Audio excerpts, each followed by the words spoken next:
Matt Delvecchio here, specializing in home care, elder care planning, and the senior living industry. Thank you for tuning in. What's turning out to be a gorgeous Thanksgiving weekend. I appreciate you taking a little time here. You know, I don't know if you have ever had a biopsy or known a family member or a friend that's had a biopsy. It can be quite invasive, painful even. And I read just a couple weeks ago some nice advancements in something called liquid biopsies. And it's an exciting new tool in cancer detection that offer a less invasive method for monitoring the disease. And basically, it's analyzing blood or other body fluids. Doctors can find cancer cells and genetic information without needing traditional biopsies.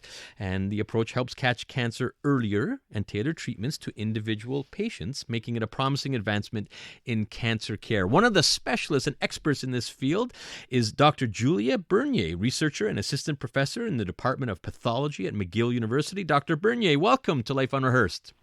Hi, Matt. Thanks for having me. Well, thank you for coming on. Very exciting advancements. And I'd love to hear just your background and how you first got involved in research surrounding liquid biopsies. Sure. Good question. I've been in the cancer biology field. I've been studying how cancer works for almost 20 years. And one of the most important things I've learned is that cancer is constantly changing. It's in constant evolution, acquiring new characteristics.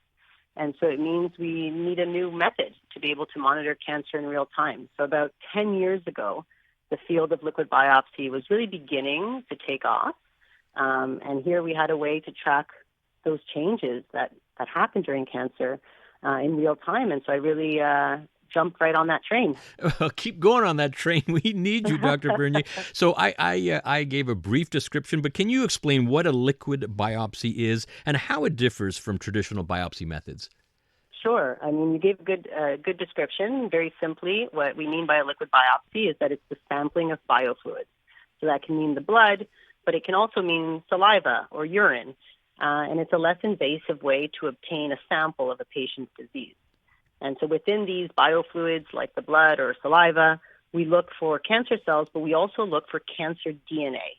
And thanks to technology, we can differentiate or distinguish the cancer DNA from the non-cancer DNA, and we can study it. So it means we can sample cancer through something less invasive, like a blood, or even non-invasively, like a saliva sample.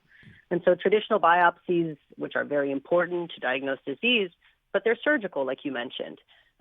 So they can be invasive, they can be painful, and importantly, we can't repeat them over the course of a patient's disease because they are so invasive. So what a liquid biopsy does is gives us an opportunity to be able to sample disease in real time across that disease trajectory.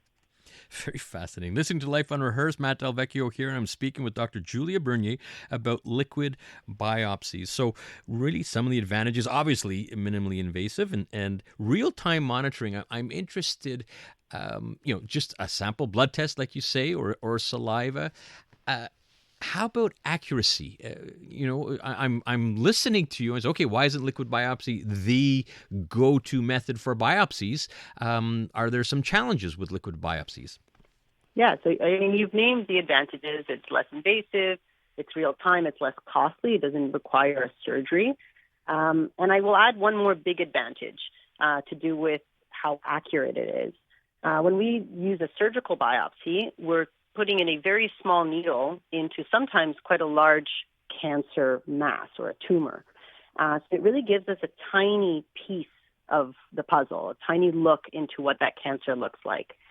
But when we sample from the blood, for example, which is systemic, we're really sampling everything that's circulating in the patient's body, meaning that it can be much more representative, or in other words, accurate, of the patient's disease. So this is really important, particularly in patients that might have more than one tumor mass, or they might have metastatic or advanced stage disease where it's progressed to different organs.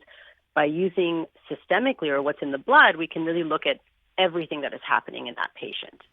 Now, with that, there are, of course, challenges. We need to continue to do research to improve the technology behind this and how accurate it is, but it's extremely promising, and already it's being used in a number of different centers, so it's very encouraging. Encouraging indeed. Talking with Dr. Julia Burnier about liquid biopsies here on Life Unrehearsed. From what I understand, Dr. Burnier, it even is a little more of a personalized medicine and tailored treatment plans for patients than traditional biopsies. Did I understand that correctly? Absolutely. I think what liquid biopsy does is it essentially gives us a tool to make decisions that are best for that patient at that time. So that's really the definition of personalized medicine. So what it could mean, for example, is that we can monitor a patient on treatment to see if the treatment is working or not working. And we would be seeing that response much earlier than, for example, waiting until a patient develops symptoms of their disease progression, or we can see a tumor visible on imaging. So it really is looking at molecular traces of disease in a very personalized way, because each patient is really unique in the way that their disease trajectory goes. So the idea is, can we intervene much earlier, which we know is associated with better outcomes for patients? Absolutely, with early detection. So bring me through this. Liquid biopsies were new to me. Let's say someone is potentially seeing their doctor, worried about having cancer. Is it as simple as asking your doctor, hey, can I get a liquid biopsy done instead of a more invasive type biopsy, or are we not at that level yet? We're very close. Still in Quebec, we're at the research level. We have a number of studies that are undergoing for patients with different cancer types that we are testing liquid biopsy, but we're hoping that very soon this will be offered in clinics so that, particularly in cases where a surgical biopsy cannot be done, that we have an alternative through a liquid biopsy, which, as we've talked about, is less invasive, less costly, and ultimately can be really quite personalized. And are there, I don't know, in the U.S., other parts of Canada, are liquid biopsies being used on a regular basis with success, or is it still in its research stage throughout? No, there's in the U.S. there are a few approved studies, approved tests using a liquid biopsy, and here in Quebec we are following suit. And hopefully we will soon hear of the first approvals for liquid biopsy.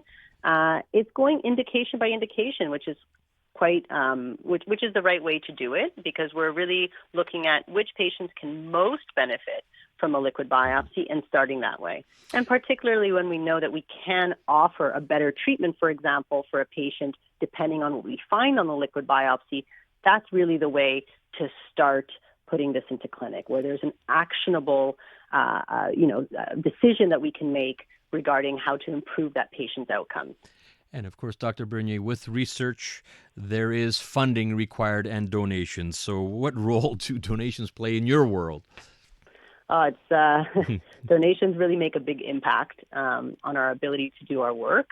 As I'm sure all the viewers can sympathize, research can be quite expensive, and to make advances like liquid biopsy and to move them forward, we really depend on the support to run studies and trials to demonstrate its utility. And it's really important that we run those trials here, and we don't just rely on data coming from elsewhere, but that we do this within our own patient populations. So the work that we've done in the past 6 years simply would not have been possible without the generous support of donors, for example, through the MUHC Foundation. So it really does play a big role in our ability to move these types of technologies forward to improve patient care. Well, wonderful to hear. And let's continue with those donations. We had the executive director of the MUHC Foundation, Marie-Hélène Laramé, on the show last month and doing some wonderful work. Here's a real example of that. Dr. Burnier, thank you very much for coming on Life Unrehearsed here on a Sunday. Thank you very much for having me. All right, that's Dr. Julia Burnier, researcher and assistant professor in the Department of Pathology at McGill University.